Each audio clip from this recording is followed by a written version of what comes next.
And if it clicks for them, it'll be one of the most exciting Origin games you'll ever see. Everything goes to plan, no injuries, no HIA. Where do you see KP? And what position, what sort of time of the game? What do you reckon? Yeah, maybe when Paddy Carrigan comes off. I think that it'll probably reduce the minutes that either Benny Hunt or Harry Grant get. So you probably won't see Harry Grant and Benny Hunt on the field at the same time. And when Paddy gets a bit fatigued, I think you'll see KP come in for about 10 minutes before half time and then see what happens. Yeah, I don't know. I reckon. I mean, I can see it being very tight at half time. Everything on the line for these two teams. I reckon just a tiring pack. 25 minutes to go. Of course, Matt's situation is going to, dictate where and how Ponga comes on. But I mean, what we saw it in whenever his Origin debut was, whatever year that was, and he came off the bench and played sort of that middle role where the bases came in and chimed in where he wanted to, where he needed to.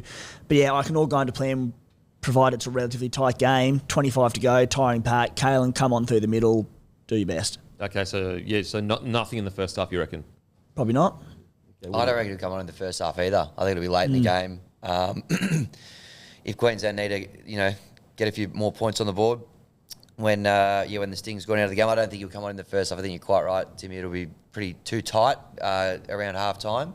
I reckon probably second half. What do you reckon, Rude? I reckon just before half time. Yeah, I reckon just before half time. I think it's a pretty risky move to sit a bloke on the bench till the fucking 65th minute. Very he's just sitting there, just wanting to get on, keen, especially with a guy like KP. It's like, put it this way: if you want a guy ball playing around the ruck, and you've already, basically, is what I think you're alluding to is that would mean that Harry Grant and Benny Hunt would stay on the field together before half time. So, when Benny Hunt comes off or doesn't come off, but Harry Grant comes on, who's going to be that other ball player? And Paddy Carrigan comes off, who would be that ball player? Grant and Hunt have, I need to double check game 2, but they've essentially been playing a half each, or 40 minutes each. Yep. So I don't see why that also changed too much with the addition of... Well, when Paddy comes off, who do you reckon goes on to be that link man? Well, I think with the additional... With Ponga on the bench as opposed to the 4-forward bench that they went with in game 2, I think Benny Hunt probably just plays a few extra minutes and plays as that out-and-out 13. Yeah, so you would have Harry Grant and Benny Hunt on the field at the same time. I'm happy to do that for a bit. Yeah, they're not both playing 80 minutes, obviously, but they've been playing huge minutes this series, those two. And with Ponga on the bench, I think Hunt probably has to play a few more minutes. So you saying that Ponga comes on before half-time, goes off again, then comes back on again? Or you saying he comes on for 30 minutes, then goes off and doesn't come back? Oh, in regards to coming on or coming back, you see how it goes, really. That 10 minutes that he's on, if he's just absolutely causing havoc. I know it was 6 years ago, but Ponga's played on the bench once in Origin, which was his debut, which Joey said was the best debut he's ever seen. Billy Slater was actually playing that game, which is quite crazy. But he came on in the 28th minute and stayed on the field for the rest of the game. I know it was 6 years ago, but that's just what. Any injuries or anything? Or I don't recall there being an injury. What year was it? 2018, game 2. I just think it's... I hope he doesn't stay on the field. I just think when you got the Dally M, if he comes on 10 minutes before half time and he is just ripping, you just keep him on. He looked unbelievable on the weekend. Yeah. But he's also one game back from a lengthy injury layoff and he's going into Origin football. It's a lot. Interesting. Be very interesting. Cannot wait to see how he is used. I can't wait to see how DCE utilises him and Walsh at the same time too. Oh, him and Walsh on the field at the same time. I didn't even think of that. You're looking up and you've got fucking Reece Walsh and Kalyn Ponga. That's what, mate. You could just go strike. Like you could just terrorise. That is tough. Footwork on either side of the ruck. Imagine if there's a try scored where KP inside ball to Reece Walsh or something like that. Like, mate, if you guys have like an injury or a HIA in the first 10 or 15 minutes, I'll be filthy. That terrifies me. Because he'll be on the field for he'll be on the field for longer. There'll be unknown. I think KP is one of those guys that if you just tell him, just get out there and play footy, that's when he's going to do his best. I think at Newcastle sometimes they try and over-structure him, put him into certain spots. I think you just let the guy go out and play. Play footy. Get the ball in his hand. Is there any concern in regards to being the front line of defence with everything?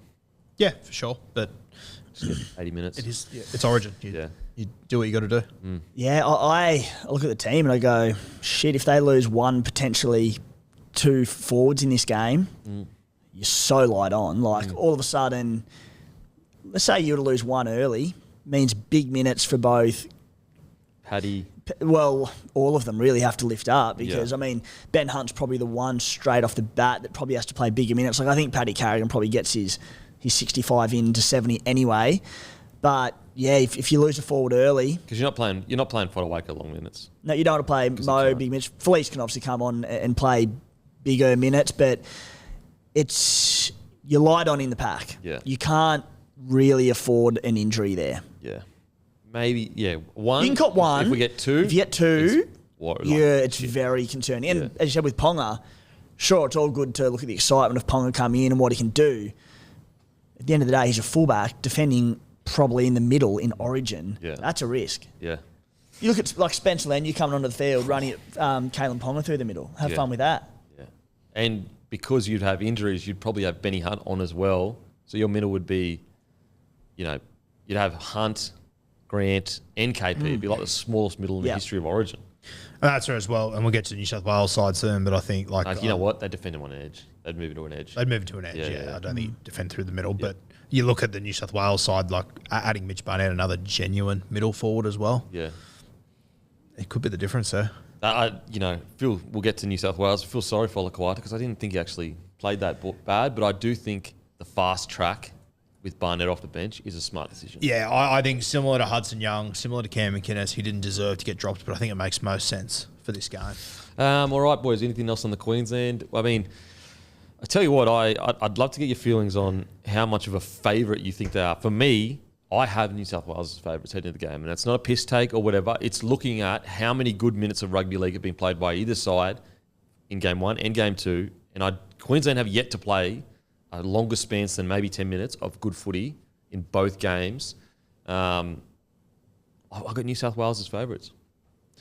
Suncorp Stadium, I've sort of got them dead even at the moment, to be honest, so I can't split them. Yeah, I think neutral venue, if it was, say, in Melbourne, I'd have the Blues favourite, but that's Suncorp crowd and, as I said, the dry track as well, which I think ties into their footy nicely. It brings it right back in. So I haven't actually looked at the odds. I've got them dead even, though. I can tell you the actual odds. Queensland $1.80, New South Wales $2.05. Queensland obviously won the last last 8 Game 3s at Suncorp, so that helps as well.